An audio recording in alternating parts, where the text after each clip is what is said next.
Bonjour à tous, tout nouveau numéro du JT de la télé, le 39e de cette saison 4. Au sommaire cette semaine, le documentaire Braqueur de Karine Le Marchand, bientôt diffusé sur M6, on vous dira quand. On continuera avec le dispositif pour l'Euro de football sur Beansport dans la chronique sport de la semaine. On poursuivra avec une grosse page spéciale Eurovision. On reviendra rapidement sur l'édition 2021. On évoquera la sélection du représentant pour le concours en 2022. Et enfin, on parlera de l'Eurovision Junior qui sera organisée en France. On vous donnera toutes les infos. Et on terminera avec Apprendre ou à laisser qui va être repris par Christophe de Chavannes sur C8. On reviendra aussi d'ailleurs sur sa plainte contre Incroyable Transformation sur M6. Sans oublier comme chaque semaine le bref de l'actu. Cette semaine on parlera de la diffusion de la Ligue des Champions, du retour de Emmanuel Chin, créateur de Capital dans l'émission, de la date de diffusion d'un nouveau numéro de l'émission de Martin Veil sur TMC et de la rediffusion de la saga des Visiteurs. On parle de tout ça juste après le générique. C'est parti, générique.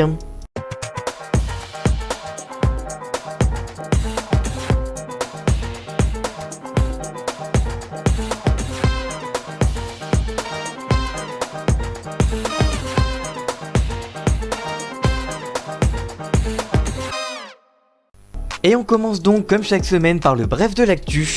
On commence avec la diffusion de la Ligue des Champions sur RMC Story. Cette dernière aura lieu demain, samedi 29 mai. RMC Story retransmettra en direct dès 21h la finale de la Ligue des Champions qui opposera Manchester City à Chelsea.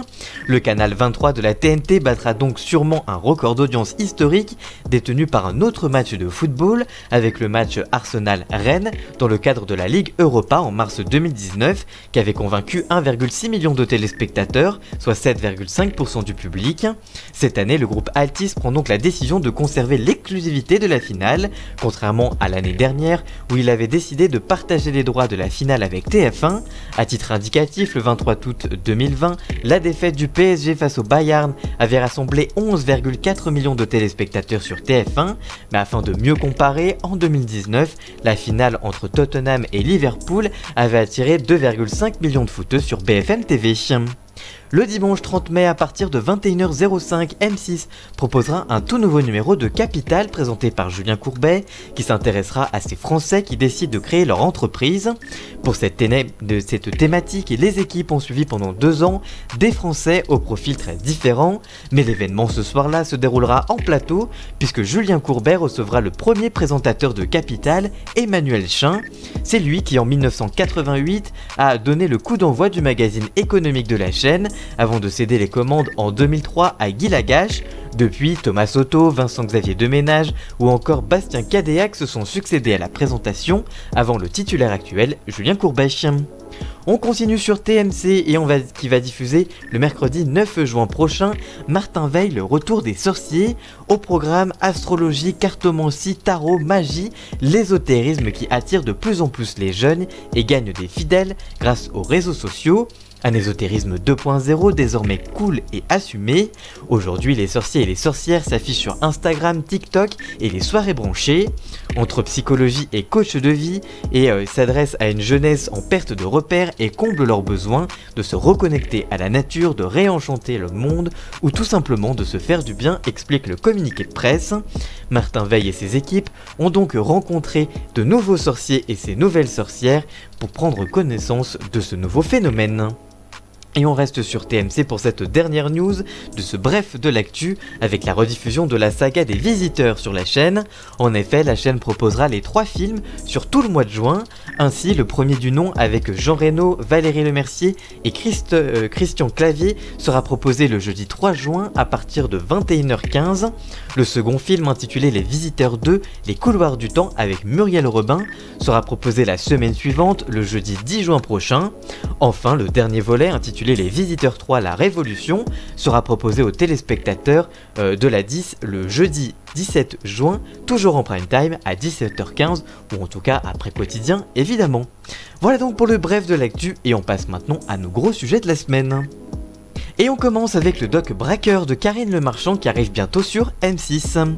En effet, ce jeudi, la 6 a organisé une visioconférence pour présenter à la presse son prochain documentaire Braqueur, produit par Potiche Productions, la société dirigée par Karine Lemarchand. Jonathan Curiel, directeur général adjoint des programmes du groupe M6, indique sur l'émission « Depuis quelques mois, nous avons envie de développer de nouvelles écritures avec des narrations et des visuels différents. Ce documentaire, produit par Karine Lemarchand, s'inscrit dans cette volonté. C'est dans l'ADN de Potiche Prod de donner la parole aux personnes qui ne l'ont pas sans les juger. Pour la première fois, vous avez des anciens braqueurs qui parlent devant les caméras. » En effet, dans ce film, la journaliste Delphine Signé s'est entretenue pendant près de 2 ans avec des anciens braqueurs qui témoignent de leur vie en cavale et en prison. Elle explique, je cite, « Le sujet était tellement énorme que je suis arrivée avec plaisir, mais il a été difficile à faire. Il a fallu convaincre les gens de témoigner à visage découvert. Il ne s'agissait pas de faire l'apologie du braqueur, mais de comprendre comment ils en sont arrivés là, en quoi consiste cette vie et le prix à payer derrière. Quand un braqueur raconte sa vie, c'est toujours très cinématographique, leur vie est souvent un film, mais nous ne sommes pas dans la glorification, car ce sont pas des héros et leur quotidien est loin d'être facile, c'est assez rare. Nous avons eu une autorisation exceptionnelle pour filmer Caleb, qui était encore incarcéré, et on s'est téléphoné et écrit en secret. Khaled n'avait pas le droit de parler de certains faits pour lesquels il était incarcéré. Ils m'ont fait peur la première fois que je les ai vus. J'ai dû dompter ma peur et surmonter mes préjugés. Ils ont une intuition forte, ils ont une intelligence sociale assez pointue.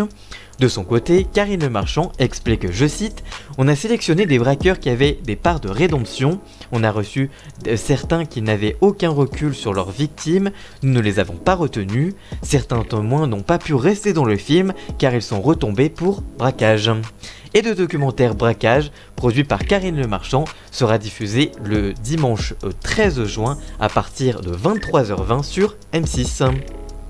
On passe maintenant au dispositif complet de beIN Sport pour l'Euro 2020 dans la chronique sport. C'est parti, jingle!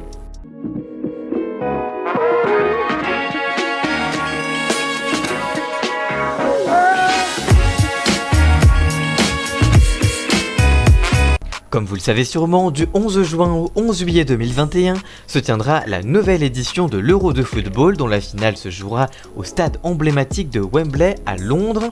Pour les 60 ans du tournoi, l'UEFA a décidé d'orchestrer la compétition dans différents pays européens. En raison de la crise sanitaire, la compétition qui devait se dérouler l'été 2020 a dû revoir ses plans et modifier son organisation. La liste des villes a ainsi été resserrée autour de 11 agglomérations. Les fans français pourront suivre cet Euro sur 3 chaînes différentes, TF1, M6 et beIN Sport. Il y a quelques jours, le groupe beIN Sport justement a dévoilé le dispositif de ces antennes qui disposeront de l'intégralité de la compétition, soit les 51 rencontres du tournoi européen, dont 28 matchs en exclusivité. Pour incarner ce dispositif, beIN Sport mise sur ses incarnations actuelles sans nouveau recrutement. Aux commentaires, les téléspectateurs retrouveront ainsi les duos Christophe Jossé et Daniel Bravo, Jean-Charles Sabatier et Patrick Guilou, Benjamin da Silva et Omar da Fonseca, Philippe Génier et Grégory Paisley, David Damarous et Patrice Ferry et Eric Barrerer et Robert Malm. De nombreux magazines viendront accompagner la compétition. À partir du 26 mai et tous les soirs à 19h, Samuel Olivier prendra les commandes de beIN Bleu pour accompagner la préparation des joueurs de Didier Deschamps et suivre la performance de l'équipe de France. Claire Arnoux sera le week-end aux commandes de Salon VIP à 13h pour recevoir des invités qui se confieront sur le tournoi. Une version à domicile sera aussi proposée où la journaliste se déplacera chez les supporters des Bleus. Avant chaque match, Club Euro, incarné en alternance par Vanessa Lemoine, Florian Janton et Darren Tulut, mettra les téléspectateurs dans l'ambiance de la rencontre. Puis à 23h chaque soir, pendant la compétition, Darren Tulent sera à l'antenne avec Euroshow pour débriefer les journées de l'Euro. Ces magazines feront également appel aux consultants maison Marcel Desailly, Luis Fernandez, Jean-Pierre Papin, Arsène Wenger, Sonny Anderson, Laure Georges et Louisa Nessib. On ouvre maintenant une grande page spéciale sur l'Eurovision. On va revenir rapidement sur l'édition 2021 d'abord, qui a été très mouvementée. En effet, ce samedi 22 mai avait lieu la 65e édition de l'Eurovision, en direct de Rotterdam aux Pays-Bas. Côté audience, en France, l'Eurovision a été suivie par 5,5 millions de téléspectateurs sur France 2. Une très bonne audience, en forte hausse par rapport à la dernière édition de 2019, puisqu'en 2020 il n'y avait pas eu d'édition à cause du Covid, avec 4,8 millions de téléspectateurs. Le groupe bien italien Maneskin a été désigné grand vainqueur de la soirée avec 524 points, mais cette victoire a été assombrie par une rumeur sur les réseaux sociaux. En effet, le leader du groupe, Damanio David, est soupçonné d'avoir consommé de la cocaïne en direct. Finalement, après des démentis et un test réalisé, il n'y avait pas de drogue sur l'Eurovision. De son côté, Barbara Pravi, qui représentait la France, a fini à la 2e place, une très bonne place pour la chanteuse de Voilà, qui est notre meilleure performance depuis près de 30 ans. Par ailleurs, dans un communiqué publié ce week-end, France 2 a annoncé la reconduction du programme Eurovision France, c'est vous qui décidez, l'année prochaine pour sélectionner le candidat 2022. Je cite, « Dans la lignée de Barbara Pravi, les Français choisiront un candidat ou une candidate qui aura à cœur de porter haut les couleurs de la France en mai 2022. » Présenté par Stéphane Bern et Laurence Boccolini, Eurovision France C'est vous qui décidez avait permis à France Télévisions de renouer avec le vote du public pour la délégation du candidat tricolore. Enfin, on évoque le concours junior de l'Eurovision qui se tiendra en France, alors que l'édition 2020 avait été remportée par la française Valentina avec sa chanson J'imagine. Ce sera donc à la France d'accueillir le célèbre concours de la chanson, l'Eurovision Junior, pour sa 19e édition. Le concours sera diffusé sur France 2. Dans un communiqué de l'UR et de France Télévisions, ils indiquent, je cite, « Paris sera la ville hôte officielle de l'édition 2021 du concours Eurovision de la chanson junior. Il se déroulera le dimanche 19 décembre à la scène musicale. Ce sera la première fois depuis 1978 que la France organisera un concours de l'Eurovision. Merten Westerdahl, le superviseur exécutif de l'Eurovision Song Contest, précise, je cite, « C'est passionnant de revenir dans la capitale française avec un événement Eurovision pour la première fois en plus de 40 ans. Pour l'occasion, le slogan sera Imagine, une référence évidemment à la chanson de la dernière gagnante de l'Eurovision Junior, mais aussi le terreau de la création, de l'incitation du rêve, c'est le terrain de jeu de l'esprit pour construire un monde meilleur, un monde nouveau, précise Alexandra Reded-Amiel, la directrice de variété du concours des divertissements de France Télévisions. Et on termine cette émission avec Christophe de Chavannes qui va reprendre l'animation du jeu Apprendre ou à laisser sur C8. En effet, cette semaine sur le plateau de Touche pas mon poste, on a appris que l'animateur longtemps vu sur TF1 va reprendre du service mais sur C8. Christophe de Chavannes va ainsi animer une salve de 10 épisodes de Apprendre ou à laisser sur C8, une nouvelle salve de quelques numéros des jeux des boîtes qui va être programmée à partir du 14 juin prochain. En décembre dernier, Christophe de Chavannes avait affirmé sur Europe 1 se donner 3 ans pour revenir en télévision.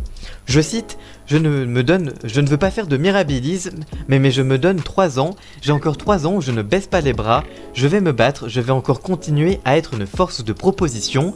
Dans 3 ans, si je ne suis pas retourné à l'antenne, je pense que je dirais fuck, mais je rencontre encore plein de gens qui me trouvent formidable. Si j'étais diffuseur, je me prendrais, avait-il indiqué ironiquement. Cette arrivée sur C8, donc pour l'instant juste éphémère, constituerait peut-être une première étape de ce retour. Par ailleurs, Christophe de Chavannes, en tant que dirigeant de la société Coyote Conseil, a décidé de poursuivre M6 en justice pour parasitisme et préjudice moral. Le producteur estime que la chaîne a plagié l'un de ses formats pour créer Incroyable Transformation, diffusé depuis près de 2 ans. Lors de la première audience qui s'est tenue cette semaine au tribunal de commerce de Nanterre, Coyote a réclamé près de 10 millions d'euros et l'arrêt de la quotidienne présenté comme une copie parfaite. En avril 2016, la société de production de Christophe de Chavannes avait acquis pour la somme de 12 000 euros les droits d'adaptation de Body Fixer. Le concept du programme était d'aider des anonymes souffrant de complexes physiques via l'intervention d'experts dont un chirurgien esthétique. Dans l'assignation que le Parisien s'est procuré, Coyote a expliqué avoir présenté en avril 2016 une version française de Bodyfixer au groupe M6 qui aurait immédiatement manifesté son intérêt, sauf qu'en juin 2017, la société de production aurait proposé 125 000 € le numéro aux dirigeants de M6 pour une version hebdomadaire en France de l'émission. Je cite, M6 avait fait savoir de manière abrupte et soudaine qu'elle ne comptait finalement pas commander le format pour des raisons budgétaires, mais en mars 2018, lorsque le producteur découvre un casting pour des profils similaires à son programme, il a adressé une mise en garde au groupe de Nicolas de Taverneau. Un an plus tard, quand Incroyable Transformation est lancée, sur M6, le producteur y voit, je cite, une usurpation, un pillage, une copie parasite. La 6 se défend et précise que sa nouvelle quotidienne se distingue, je cite, à bien des égards, tant dans son style narratif et dans sa mécanique que dans sa réalisation. En tout cas, on vous tiendra au courant sur ce dossier si on apprend plus de nouvelles dans les prochaines semaines, évidemment. Voilà, j'espère que ce nouveau JT de la télé vous aura plu. Si c'est le cas, n'hésitez pas à le liker, le commenter, le partager. Merci encore à Jason alias Ian Scott pour la musique d'ambiance et le générique. Tous les liens sont dans la description évidemment. Et nous on se retrouve très vite pour une toute nouvelle vidéo. A très bientôt, ciao.